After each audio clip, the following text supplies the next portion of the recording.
saw you guys play 7 offensive linemen today, Micah and Monroe getting in the mix. What does that say about the depth of your program, and what kind of a benefit, I guess, does that provide to you? Well, we want to play a lot of linemen all the time. I mean, Carson works with those guys all the time. We like to play 8, like 9. I think it's to get through the year, you're going to have to do that. We're thinner than we've ever been. You know, we've played 7, 8 guys. We've always played 3 tackles, and we'll continue to do that if they're playing winning football. Coming out at halftime, you guys score on the opening drive. Clemson comes back down. They're threatening to score. Your defense holds them to a field goal. What did you like from that series from your defense, and how big was that in the moment? I thought we responded. I'm trying to remember that one. I think they got to a short yardage situation. We were able to stop them, knock them back, gave them a negative play. I thought the defense executed well in the red area, which is something we work on situationally a lot. Coach Schumann called some really good calls, and Jalen and those guys on defense executed them. Kirby, obviously you guys have new faces every year, but I know you guys have some traits, characteristics that you like to instill in your team. Did you see that when it's 6-0 and you guys take control in the second half like that? I didn't understand what you asked. In terms of some of the, the resiliency, not looking at the scoreboard, being able to, do what you guys practice to do. I was proud of the way the team played both halves. I mean, I really was. I mean, I think the narrative is out there. You're going to roll the ball out, and Georgia's just going to win. They're going to win because they have a G, and they're just going to roll over these teams. And football's not that way. That's a really good football team we just played. And the fact that we played and pushed through that is indicative of the things you're talking about. We built into our program. We said we had to out-physical them. I thought we did. We had to out-hustle them. I think we did. We'll watch the tape, and you got to out-discipline them. And those are 3 areas that we thought we had to win to beat Clemson, and our guys proved true in that.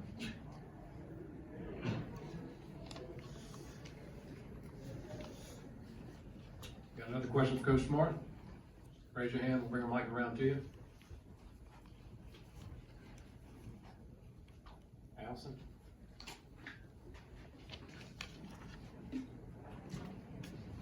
Coach Mark, I know you said post-game that the interception from Malachi reminded you of Champ Bailey. Just what was it about it that reminded you of that, and just Malachi's performance today? Yeah, when Champ was a freshman wearing 42, people don't remember it. He would play middle field safety, and he had range that was unheard of. He could go from sideline to sideline, and he made some diving plays and extended his body. And Malachi was very similar to that in terms of his ability to play man-to-man, his ability to play safety. He could go out and play corner if he had to. He's just a tremendous athlete, but with all that accolades, he's one of the most humble, great kids I've ever been around. But I saw Champ before the game, and I told him that Malachi has a lot of the same traits.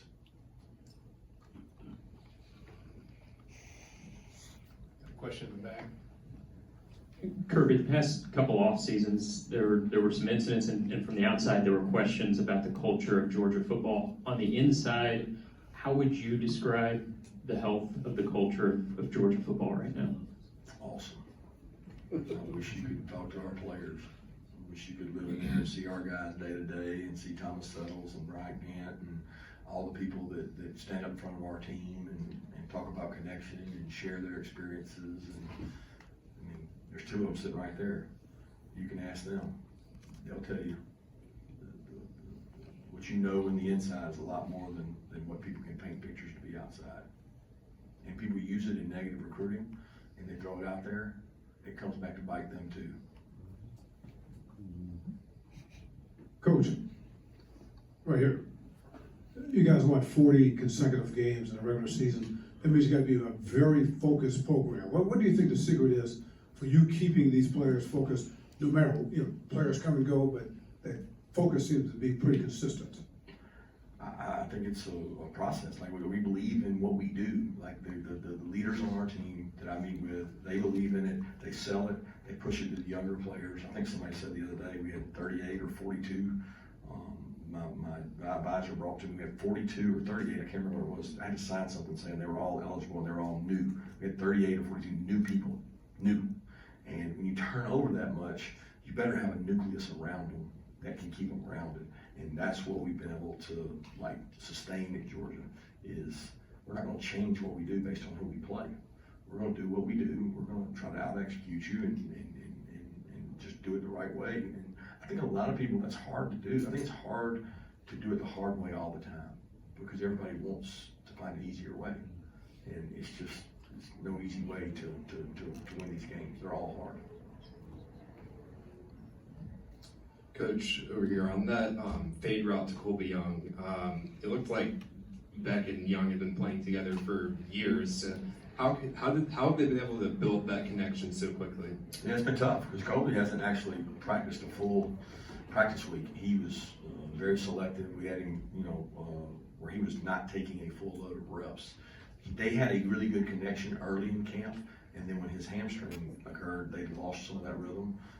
And I think, we've got to get more out of Colby. Colby's a really good player, and we need him to step up if we're going to go where we need to go.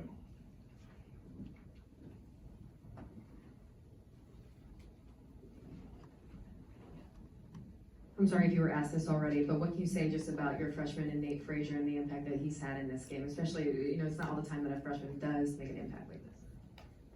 It's awesome. The players can tell you that I get on him all the time because he's out of control. He is just foot to fire, moving, going at the speed of light, doesn't know he might run into a brick wall, cutting back. And he cut back a couple times in practice, and I told him, I said, when you get in a real game, you cut back like that, they're gonna light you up. I might actually said some things I can't say in here, but he cut back and went all the way across the field for about 50, and I told him it was okay now. He could do that, but he's a great kid. He got an opportunity. He seized the moment. A lot of people blocked in front of him, and like I told you, Chauncey Bowens is a good back. He's gonna have an opportunity to grow and play. So I'm looking forward to that room. I think we got some juice in that room as they get more experience. Look, guys, Nate's a long way from a complete package. He wasn't here in the spring, so he missed 15 practices of intense work that he's trying to play catch up on. Got time for one more question?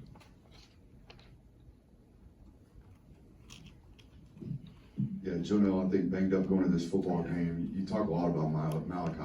And you said he's your best corner, could be your best corner. What did it He mean? can play corner. Could play corner.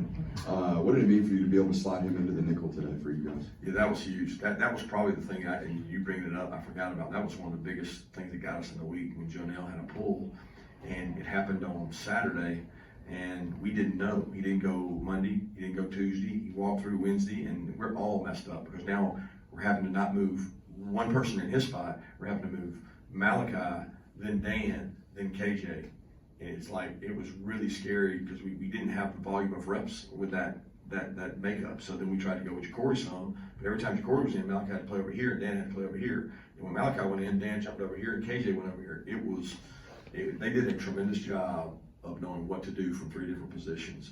And we really need to get Jonell healthy, and I thought Ja'Cory stepped up and took advantage of his opportunity. Thank you, Coach. We'll have Jalen Walker and Carson Beck.